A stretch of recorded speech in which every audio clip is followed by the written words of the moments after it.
Did you finish your milk? Yes, Ma. Have fun playing in the gutter. इन सब की शुरुआत होती है आज से 30 साल पहले इन इनोसेंट येलो कैरेक्टर्स के साथ। द सिम्पसन्स, एक ऐसा टीवी शो जिसने अपनी कॉन्स्पिरेसी से पूरे इंटरनेट को हिला कर रखा है। एक ऐसा टीवी शो जो अपने शो की वजह से नहीं बल्कि अपनी कॉन्स्पिरेसी की वजह से पूरी दुनिया में जाना जाता है। और वो कॉन्स्पिरेसी ये है कि ये शो फ्यूचर में होने वाले इंसिडेंट्स को हमें पहले ही अपने एपिसोड्स में दिखा देता है। No, Lisa, it's not like the government is listening to everybody's conversation.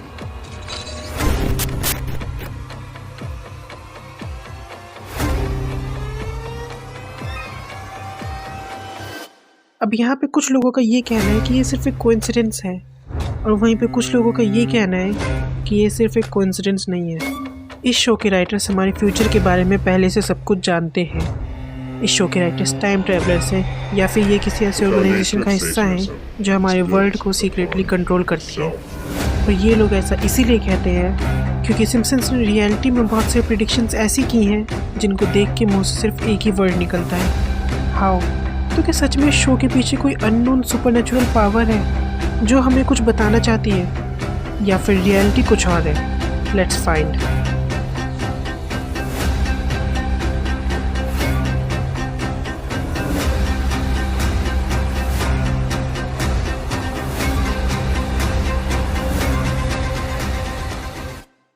तो मेरा नाम है Aziz and you are watching sky high science. So first of all, Simpsons है क्या? सिम्पसन्स एक अमेरिकन एनिमेटेड सिटकॉम है जिसमें अमेरिकन मिडिल क्लास फैमिली की लाइफस्टाइल का सैटिरिकल डिस्क्रिप्शन दिखाया गया है। इन सिंपल वर्ड्स, ये एक ऐसा शो है जिसमें यूनाइटेड स्टेट्स के नॉर्मल सिटीजन की लाइफ को इन अ फन वे में दिखाया गया है, मतलब वहाँ का कल्चर, वहाँ के आम लोगों की ज़िंदगी एक्सेट्रा।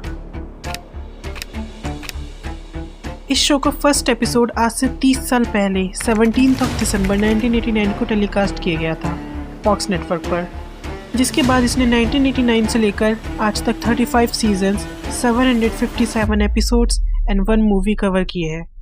एंड इसके अंदर इसने अभी तक 1.5 यानी 1.5 लाख से भी ज़्यादा जोक्स को कवर किया है। एंड तुम्हें पता है इसमें से सच कितने हुए हैं? ओनली 43 यानी 0.028%, नॉट इवन 1%। तो तुम्हें नहीं लगता अगर ये शो सच में फ्यूचर प्रिडिक्ट करता है तो इसकी प्रिडिक्शंस 10 to 15% तो होनी चाहिए थी, बट ऐसा है नहीं। तो एक थ्योरी जो सिम्पसन्स की इन प्रिडिक्शंस को एक्सप्लेन करती है वो है द नंबर्स गेम, और ये थ्योरी दी है एक मैथ्स प्रोफेसर ने।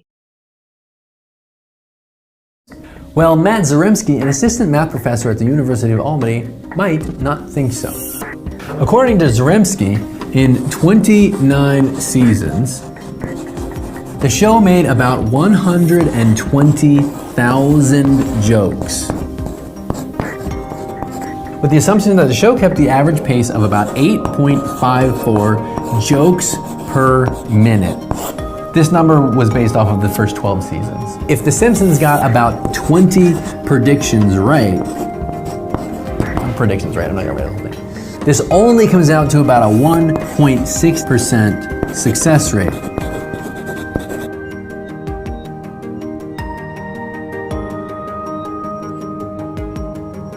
सो अकॉर्डिंग टू दिस थ्योरी, ये शो बहुत ही ज़्यादा लंबे टाइम से चलता आ रहा है, ऑलमोस्ट 30 ईयर्स से। एंड इस शो ने 1.5 लाख से भी ज़्यादा जोक्स को कवर किया है। तो क्योंकि ये शो बहुत ही लंबे टाइम से चलता आ रहा है एंड इसने वाइड रेंज ऑफ टॉपिक्स को भी कवर किया है, तो इस बात की पॉसिबिलिटी बढ़ जाती है कि फ्यूचर में इसकी दिखाई हुई कुछ बातें सच साबित हो जाएं। एंड जैसा कि मैंने पहले बताया कि सिम्पसन्स की प्रेडिक्शन की सिर्फ 0.028% बातें ही सही साबित हुई हैं, जो कि एक स्ट्रॉन्ग प्रूफ है इस थ्योरी के सही होने का। It concludes that statistics say that with that many predictions, they essentially just got lucky.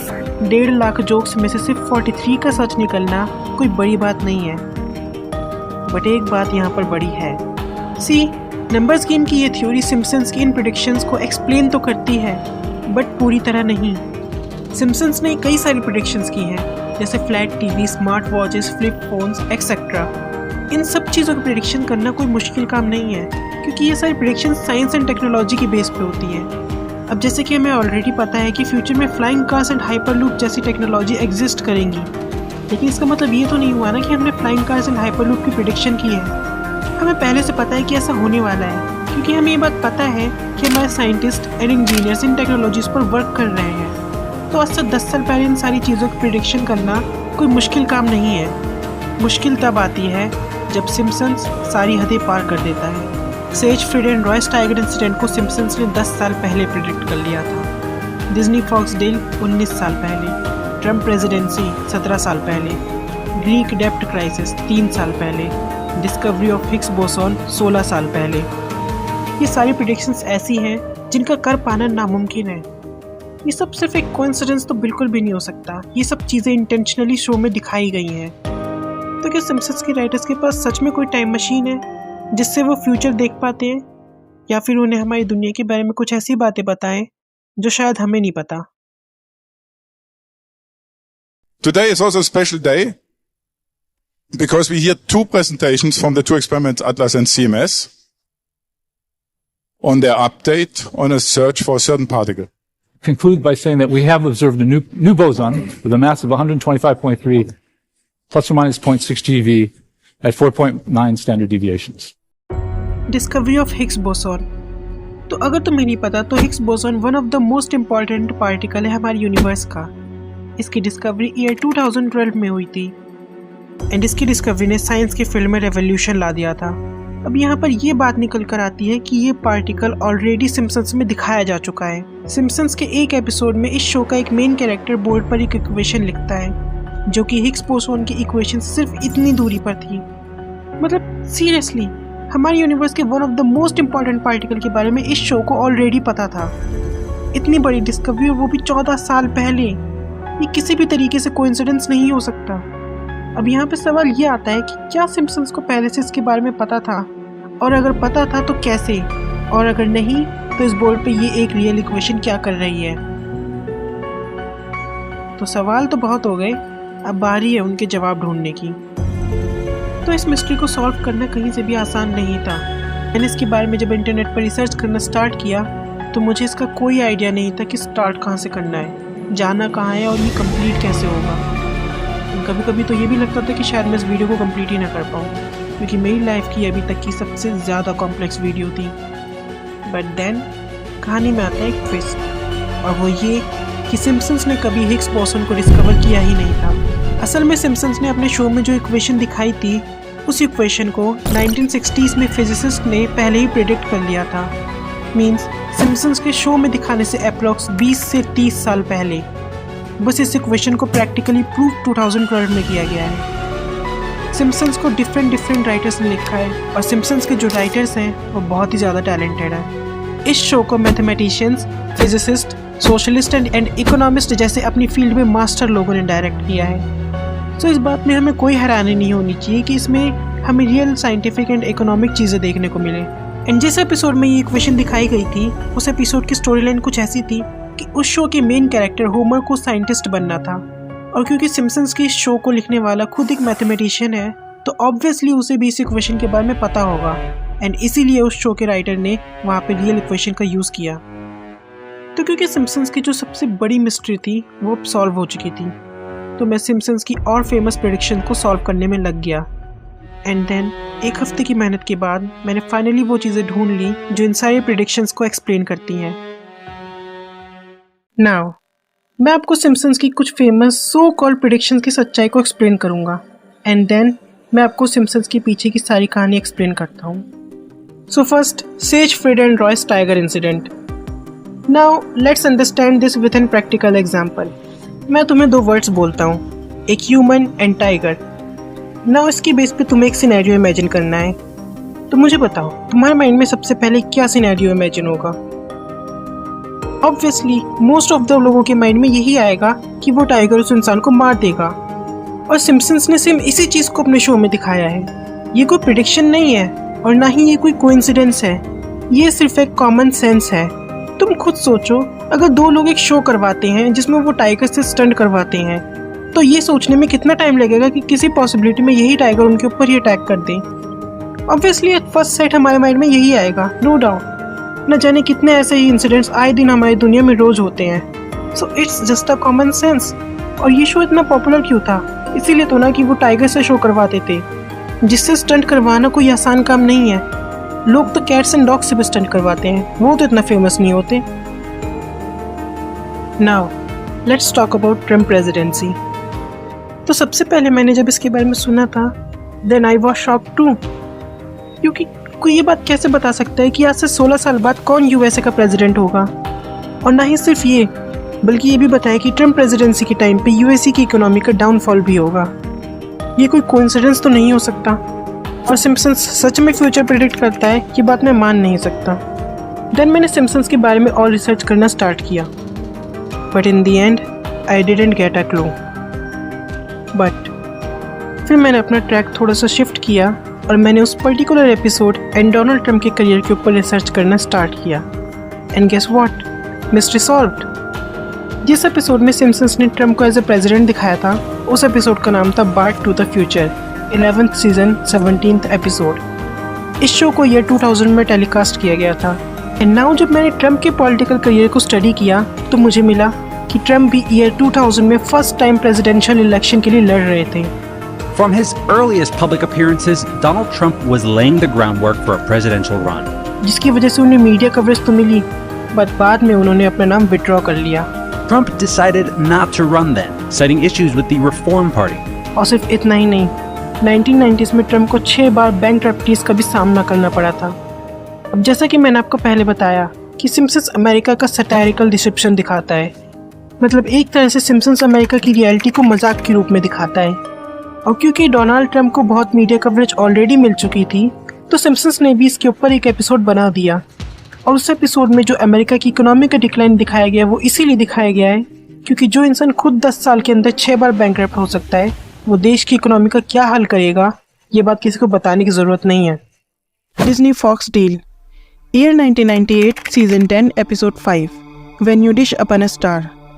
इस एपिसोड में कुछ सेकंड्स के लिए इस बोर्ड को दिखाया जाता है जिसमें लिखा था 20th century Fox, a division of Walt Disney. और इसके ठीक 19 साल बाद सिम्पसन्स की ये प्रेडिक्शन भी सच साबित हो जाती है। कोई भी बिजनेस डील बहुत ही ज़्यादा कॉन्फिडेंशियल होती है। जब तक वो डील सक्सेसफुल नहीं हो जाती तब तक उसको पब्लिक नहीं किया जाता है। फिर सिम्पसन्स ये कैसे बता सकता है कि कौन सी बिजनेस डील होने वाली है, वो भी 19 साल पहले। अब इस मिस्ट्री को सॉल्व करने के लिए हमें जाना होगा इस एपिसोड के रिलीज़ होने से ठीक 5 साल पहले, ईयर 1993। तो बात यह है कि 1993 में डिज्नी ने मीरामैक्स फिल्म को एक्वायर कर लिया था और पूरे 1990s में डिज्नी अपना एम्पायर लगातार एक्सपेंड कर रहा था। और सिर्फ इतना ही नहीं, बल्कि लेट 90s में 21st सेंचुरी फॉक्स की खुद की कई सारे डिफरेंट ऑर्गेनाइजेशन के साथ मर्जर होने की बातें चल रही थी। अब एक तरफ है डिज्नी जो अपने एम्पायर को लगातार एक्सपेंड कर रहा है, एंड एक तरफ है फॉक्स जिसकी बातें बहुत सारी डिफरेंट ऑर्गेनाइजेशन के साथ मर्ज होने की चल रही हैं। एंड जैसे कि मैंने आपको बताया कि सिम्पसन्स अमेरिका की रियलिटी को अपने शो में दिखाता है। अब मुझे नहीं लगता मुझे यहाँ से आगे कुछ एक्सप्लेन करने की ज़रूरत है। तो अब टाइम है इस मिस्ट्री को एंड करने का।